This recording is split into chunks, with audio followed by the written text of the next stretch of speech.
Welcome to Nothing But the Truth, the show where we're going to deep dive into the heart of current events affecting the Jewish community in the United States and the crucial relationship between the United States and Israel.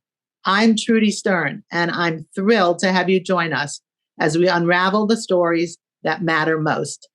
In a world where headlines often blur the lines between fact and fiction, Nothing But the Truth is here to cut through the noise. Each week, we'll bring you in-depth discussions, expert interviews, and insightful analysis on the issues shaping the Jewish experience and the dynamic U.S.-Israel relationship. From the latest developments in domestic policy and campus controversies to critical updates on the foreign affairs, we're committed to delivering a clear and honest perspective on the topics that impact all of us. Our goal is to inform, engage, and empower you with the truth, unfiltered and unvarnished. So let's embark on this journey together as we seek out the truth that drives our world. This is Nothing But the Truth with Trudy. I am so thrilled to welcome today a distinguished guest, a person who has been so influential and important in the U.S.-Israel relationship, and also a champion for the United States in Congress. It is my pleasure to welcome Congresswoman Elise Stefanik. Congresswoman Elise Stefanik was elected to Congress in 2014 at the age of 30, making her the youngest woman ever elected to Congress at that time. In 2021, she was elected chair of the House Republican Conference, making her one of the highest-ranking Republicans in the United States House of Representatives. She represents New York's 21st Congressional District, who I consider the luckiest constituents in the country, the northernmost district on the Canadian border. Congresswoman Elise Stefanik sits on two committees which are very relevant to U.S.-Israel policy: Armed Services and Intelligence, as well as the now famous Committee on Education and Labor, where she became an international star for her grilling of the college presidents at the congressional hearing on anti-Semitism on college campuses. Known for her strong advocacy on national security, economic growth, and U.S.-Israel relations, she's been a prominent voice in shaping policies that matter to Jewish Americans and supporters of a robust U.S.-Israel partnership. Congresswoman Stefanik brings a wealth of experience and a unique viewpoint to the table. So without further ado, please join me in welcoming Congresswoman Elise Stefanik to Nothing But the Truth. I am so excited to be here, Trudy, for the first show. I know that so many listeners are looking forward to Nothing But the Truth with Trudy, and it is great to be one of your first guests. We are so honored to have you. I'm so honored to have you. If it's okay, can I call you Elise through the interview? Of course. Oh, that's wonderful. So let's cut right to the chase. Let's talk about the debate. What was your thoughts?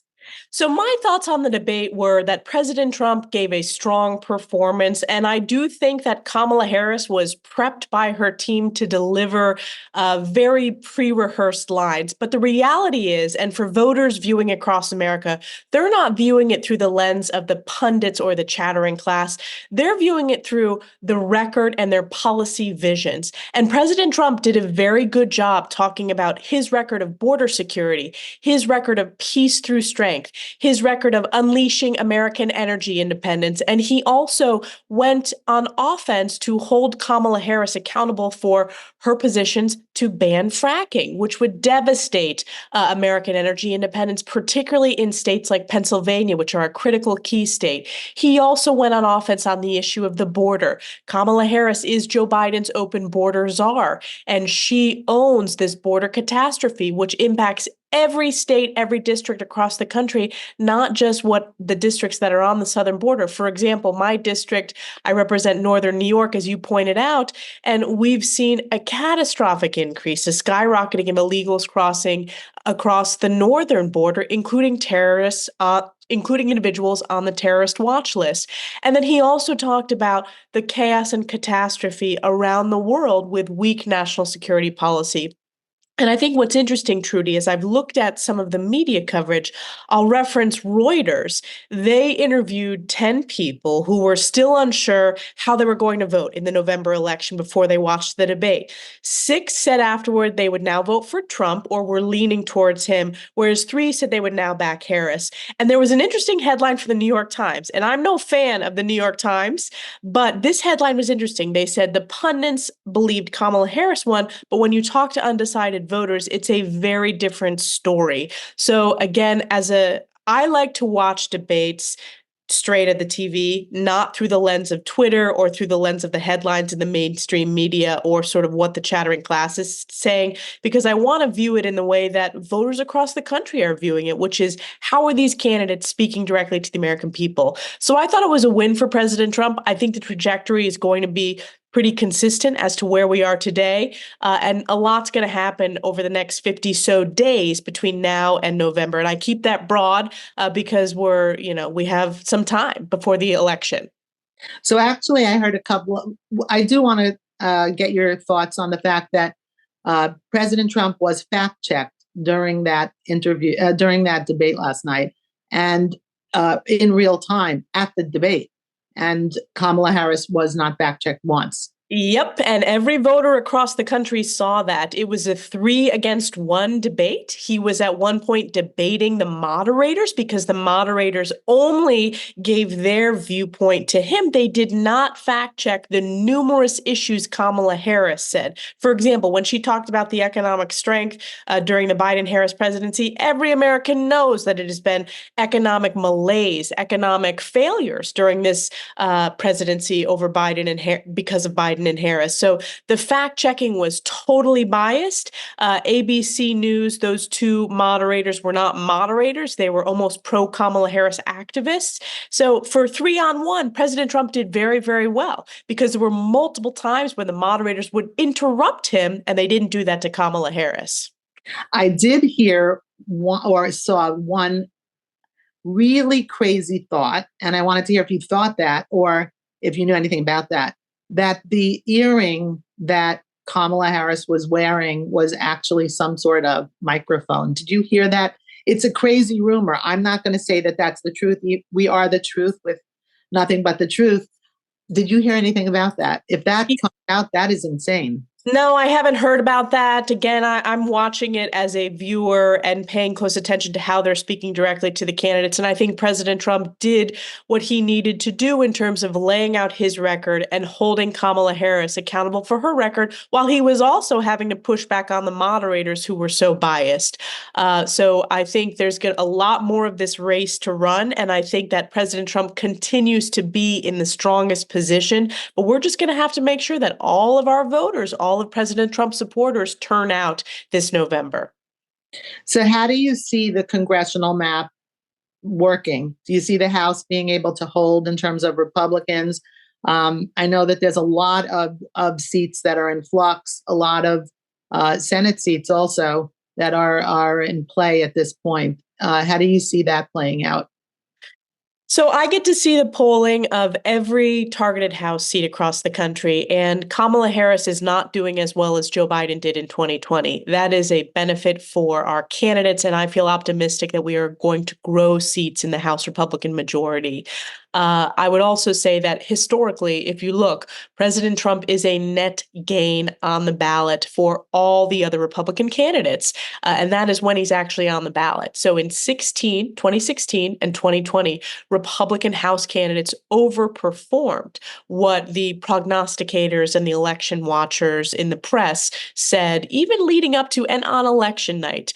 Remember, we picked up seats in both of those election cycles. So I anticipate we will pick up more seats, and certainly that's what the polling is showing. Now, what's different about this election cycle, Trudy, is the map is a much smaller map of targeted seats, and that's because we just went through redistricting the last 2 cycles, and that has had an impact on the number of seats that are considered swing districts. But the state that is really ground zero for the majority is New York State. And we have very strong incumbents on Long Island, in the Hudson Valley, in upstate New York, that are in those targeted seats that are in a very strong position to earn election based upon their record of results. Right. Those, it seems like there is a lot going on in New York and California, but mostly in New York. There were so many seats that were flipped in the last election, in the midterms, and now we're in a presidential, which people are saying is going. The presidential election years are very different than midterms. So it seems like those seats are really very much in play. Those seats. The biggest benefit of President Trump on the ballot is he turns out voters more powerfully than any other Republican ever. And we see that in terms of the turnouts in those presidential years. What's interesting, you talked about California and New York. The dynamics in the past few cycles is that Republicans are actually picking up House seats more in blue states than anywhere else. And California and New York are the prime examples. And I believe that the reason why that's the case is you have the double whammy of failed Democrat policies at the federal level as well as at the state level. So the abysmal approval ratings of Kathy Hochul, the abysmal approval ratings of Gavin Newsom in California, that impacts these congressional races as well. And Republicans are going on offense in those states and successfully winning these congressional seats. Wow, what a next 50 days we have to see. This is really, I think, every year, every cycle, I say, oh, this is a historic year. This is going to be a historic election. But to me, it seems like this really, really is the most historic election of our times. Do you agree with that?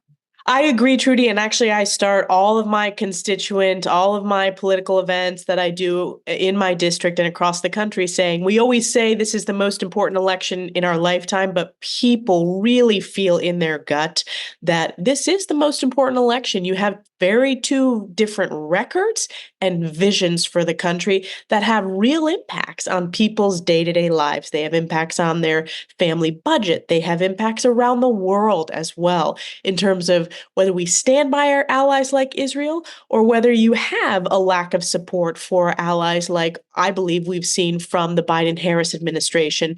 So there's a lot going on. That buzzing, by the way, just to tell your viewers, that's when they're calling different procedures on the floor. So obviously we're working hard in these next couple of weeks in session, but there's a little sound for your first radio show. Okay, thanks for that. And I know that you're really, you're authentically in session right now. So thank you so much for, taking the time to talk to our listeners about some really very important issues. I think a lot of people want to turn now to Israel and the situation in Israel. It seems like the support for Israel at the congressional level is not what it used to be, and it certainly doesn't seem bipartisan. Can you speak a little bit about that, and if that is a true statement? We need to be in a place, I think, where Israel is a bipartisan issue, recognizing that Israel is such an important ally for the United States strategically. Do you come across, opposition to that in your in the Congress? It's a really important question, Trudy. I think your assessment is correct that what once was a very bipartisan record of supporting Israel, there have been growing issues in the Democrat caucus of not supporting Israel. And there's a growing strain of anti-Semitism in today's Democrat Party. And that has unfortunately skyrocketed in terms of the anti-Semitic hate crimes, what we're seeing on these college campuses. What I'm very proud of is my constituents overwhelmingly support and understand the importance of the US-Israel alliance and relationship. They understand it's the most precious ally we have in the world. And it's not just about the US showing moral leadership. Israel national security issues impact American national security.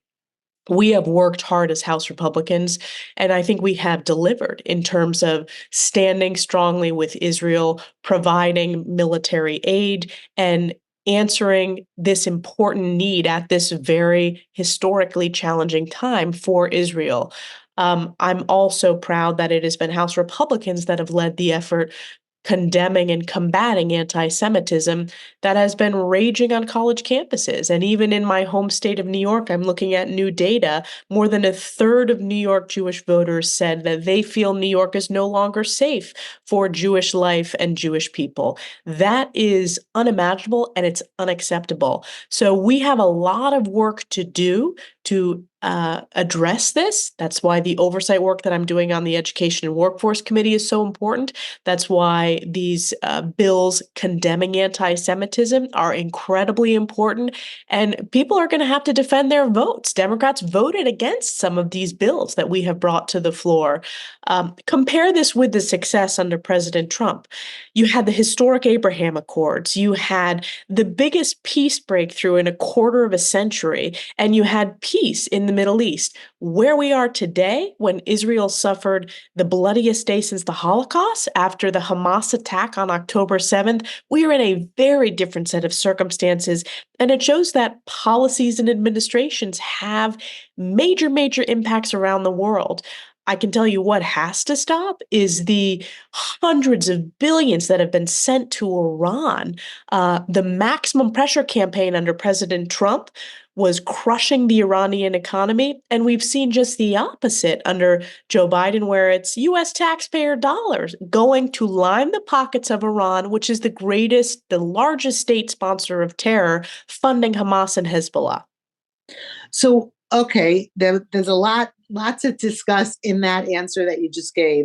So, first of all, since October 7th happened, and I think we all genuinely saw a lot of support for Israel. It was, in the very beginning, it seemed like everybody universally understood the massacre, the barbarity of it, the evil that Israel is facing, and there was tremendous support. And it seems like, just to lay people like myself, that support seems to have waned in some way. Do you see that? Do you feel that also?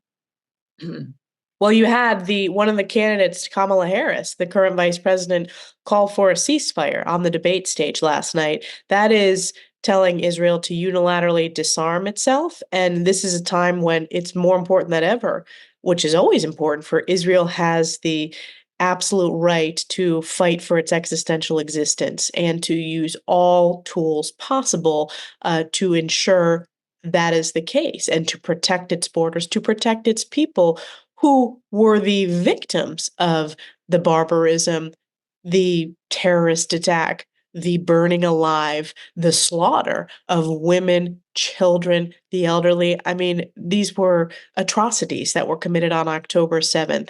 I also think that media coverage, Trudy, is a part of this. I have been so disheartened by how the mainstream media is consistently biased against Israel. And that we need to continue holding the media accountable as well for that. So, you obviously must have a lot of intel and information because of the Armed Services and Intelligence Committee that you sit on. But what I'm not understanding is, or maybe you can explain if this isn't true, Israel is fighting on the front lines of a war against evil, against the Western civilization. I'm speaking now as a pro-American, as an American, not as a pro-Israel person. It has to be super clear to anyone who looks at all that it is really, really important for Israel to prevail against Hamas, Hezbollah, the Houthis, who are attacking Israel as Americans as well.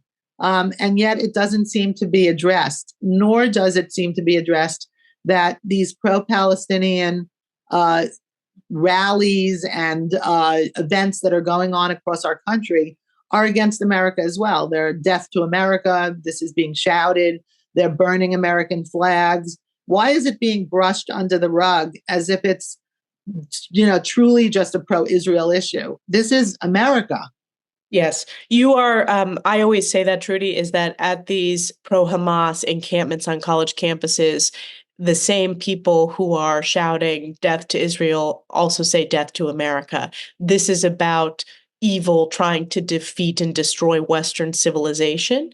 And that is why it's so important for US national security that Israel prevails, that we show to the world that we stand strongly with no daylight between the US and Israel. And when you look at Iran, which is the Hamas and Hezbollah are proxies for Iran, and Iran is focused on destroying Israel, but it's also focused on destroying the American way of life.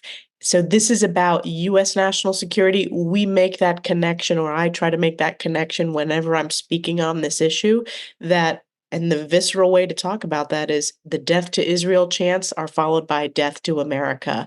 So this is about good prevailing over evil. It's about Western civilization prevailing. And we need to continue to push back on propaganda by, backed by Iran, this anti-Israel, anti-Zionist propaganda.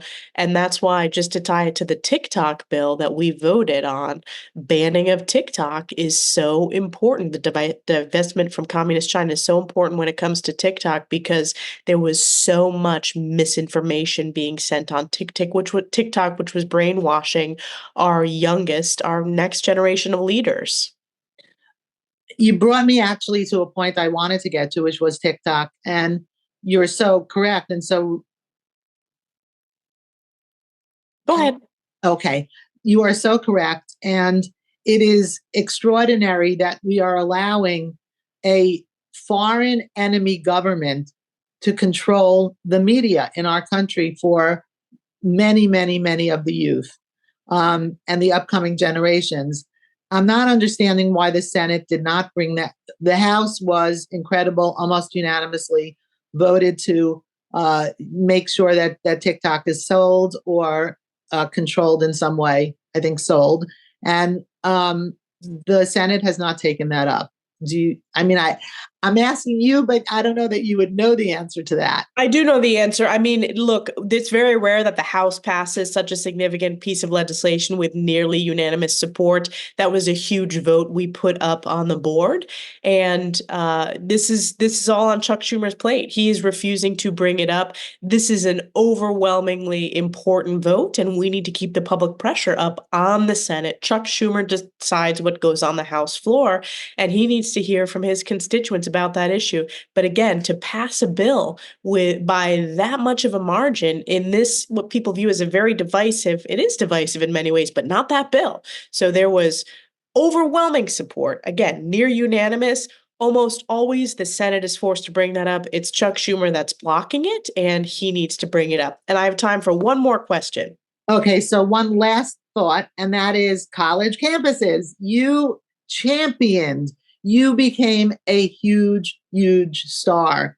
I think your face was all over the world for how you were able to call out these college campus presidents and really, really stand up for the rights of all Americans, but Israel and the Jewish Americans as well. What's going on that front? I think we're back to school now. More encampments are all over. They've spread to more campuses. Do you have any thoughts or intel on what's going on those campuses? Yes, I have a lot of thoughts on this. So we are, again, as part of the investigation, that hearing set off an earthquake and a bombshell in higher education. We're in the process. We've had depositions of witnesses. Hundreds of thousands of documents have been turned over. There will be a report of this investigation that is going to shine even more light on this deep rot that has happened in our higher ed institutions. This was an opportunity in September for schools to make a strong statement that they would strengthen the rules when it comes to my question, does calling for the genocide of Jews violate your university's code of conduct? That should be an easy yes, that it does violate the code of conduct, as well as enforcement of the rules. One of my major issues, Trudy, is they are not enforcing the rules on the books. So when you have physical assaults, anti-Semitic slurs against Jewish students, you're having universities pat these people on the back and not enforce their rules on the books. In addition, legislatively, we need to look at the foreign funding, which we are. We also need to look at the tax provisions of the endowments of these schools. They benefit from very generous tax laws. That needs to be looked at, as well as visas. Anyone who is on a foreign visa that is at these pro-Hamas encampments needs to be deported. So all those things are very important. And then the presidential, we need President Trump was the president that put in the Title VI protections for Jewish students, and we are not seeing enforcement by the Biden Kamala Harris administration. Those need to be enforced. They cannot use it as an excuse that there's outside litigation. They are refusing to enforce it. So a change in administration is so incredibly important, and so is a change in the U.S. Senate. You have not seen the U.S. Senate have a single hearing on this issue. We need a partner in a Republican-led Senate to focus on picking up our investigation, continuing it, and then passing these legislative items. Well, thank you so, so much. You have really, really enlightened our listeners and our viewers to so many of the really pivotal issues facing our country, our nation, Israel, us as citizens, and it's been invaluable.